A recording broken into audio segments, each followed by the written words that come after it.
네, 안녕하십니까. 저는 국립한국복지대학교 특임교수를 역임한 정인태입니다. 이준석, 윤석열 공동정부론, 심평의 이준석계 입각론.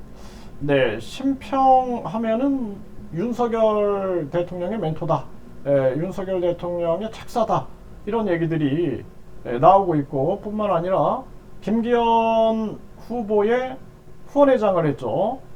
그런데 계속 안철수 대표가 되면은 윤 대통령 탈당, 레임덕, 신당 창당, 이런 설을 퍼뜨리다가 이제는 이준석계를 입각시켜야 된다. 그 이준석계가 입각된다 그러면은 사실상 이준석, 윤석열의 공동 정부가 펼쳐지게 되는 거죠. 네, 이런 상황을 만들어가고 있는 것입니다. 그래서 네, 심평 윤의 링컨의 포용 리더십을 강조하면서 개각 시에 이준석 세력도 발탁기해줘야 한다. 그러니까 이준석 세력을 발탁해서 결국에는 연합 정부가 만들어줄 수 있는 거죠. 네, 지금 이제 사실상 과거에 이런 발언을 하지 않고, 예를 들어서 대선이 끝나고 나서 이런 발언이 아니라 지금 전당대회 때 이런 발언을 하는 것은 전략적 발언이다라고 우리가 분석을 할 수밖에 없습니다. 그래서 개각 시에 이준석 세력도 발탁 기회를 줘야 한다, 이렇게 주장을 하면서 안철수를 쫓아내기 위해서 계속 강한 발언을 했어요. 심지어는 윤 대통령이 탈당할 수 있다. 이거는 거의 해당 행위에 해당하는 발언인데, 그런 발언도 하더니 이제는 이준석 개각, 이준석계 개각에 입각을 시켜가지고 이준석, 윤석열 연합정부론이 띄어지는 거죠. 이런 상황으로 가게 된다면 결국에는 이제 심평 입장에서는 지금 이준석 세력이 만만치 않다라는 것을 인정하고 있는 거예요. 이준석 세력이 만만치 않다라는 세력, 이런 걸 인정하고 있고, 지금 상황에서는 무엇보다도 이준석을 끌어안지 않으면 안 된다, 여기에 대한 위기감을 느끼고 있는 거죠. 그래서 또 하나 부분에서는 이준석계를 와해시켜버릴 수도 있는 거예요, 이거는. 그래서 항상 보면은 권력자들이 상대 진영을 분열시킬 때 항상 이런 미끼를 던집니다. 그래서 제가 예전에 어떤 일이 있었냐면은 군소정당 활동을 했는데, 결국에 한 대통령이 그 군소정당의 대표를 장관으로 딱 발탁을 해버리는 거예요. 그래서 군소정당의 대표를 장관으로 발탁을 하니까 그때 이 장관으로 가면 안 되는 거예요. 그 군소정당 대표가 가면 안 되는데 이 사람이 덥석 물어버린 거예요. 그 미끼를 물어버렸는데, 근데 이제 검증을 하잖아요. 검증을 하다가 여러 가지 문제점이 발각되니까 며칠 안에 그냥 사임해 버렸습니다. 그러니까 군소정당도 와해돼 버리고 그 사람도 장관 3일 만에 그냥 낙마해 버리게 되는 거예요. 이런 사태. 그러면 그 권력자는 이걸 다 판을 읽고 한마디로 판을 깨버리는 거죠. 그러니까 결국에는 그 군소정당의 당원들은 배신감을 느끼는 거죠. 당대표한테. 결국에는 우리들 이용해가지고 저 사람이 한 자리 받으려고 했구나.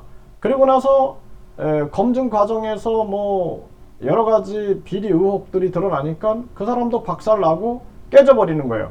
그래서 완전히 군소정당도 깨지고 그 사람도 장관커녕 아주 최단기 장관으로 기록되고 무너지게 되는 거죠. 그리고 그 권력자 입장에서는 그 하나의 나에게 뭔가 눈에 가시가 될 수 있는 세력을 쉽게 제거해 버릴 수가 있는 거죠. 그래서 이제 심평이 책사다, 그러니까 제가 전략적인 분석을 하고 있는 겁니다.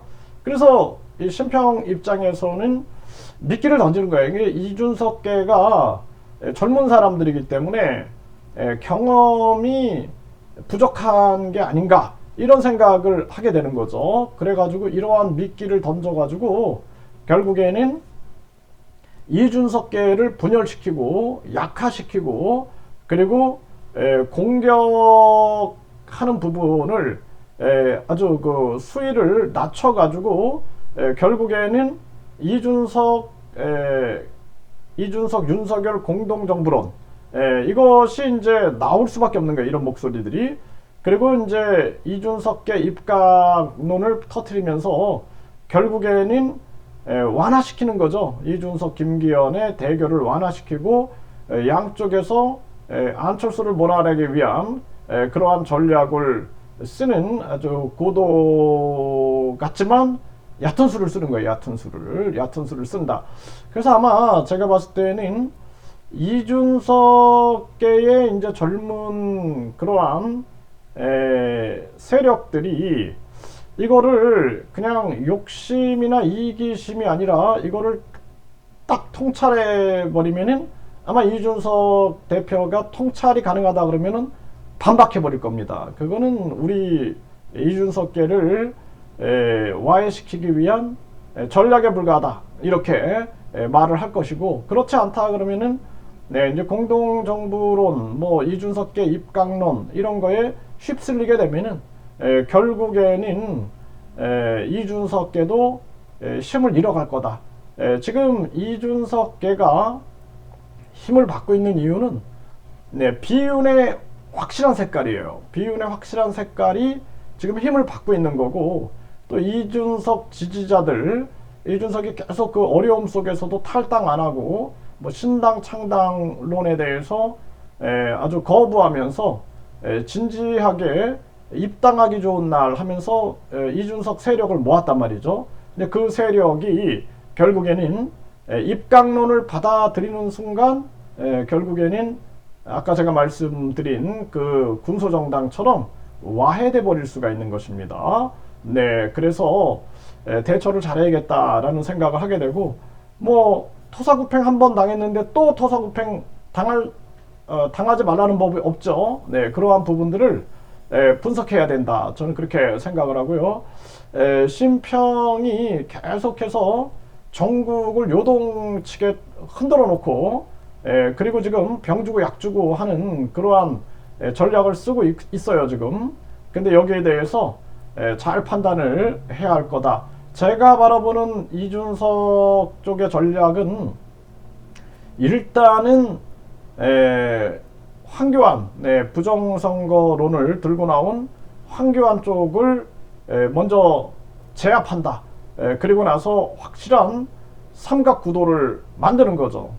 그래서 결국에는 안철수, 김기현 양쪽을 안철수 쪽은 약하게 치고 김기현 쪽을 강력하게 치면서 비윤 세력을 몰아가고 김기현을 누르고 나서 안철수를 쉽게 잡는 그러한 전략으로 가지 않겠는가, 저는 그렇게 분석을 하고 있습니다.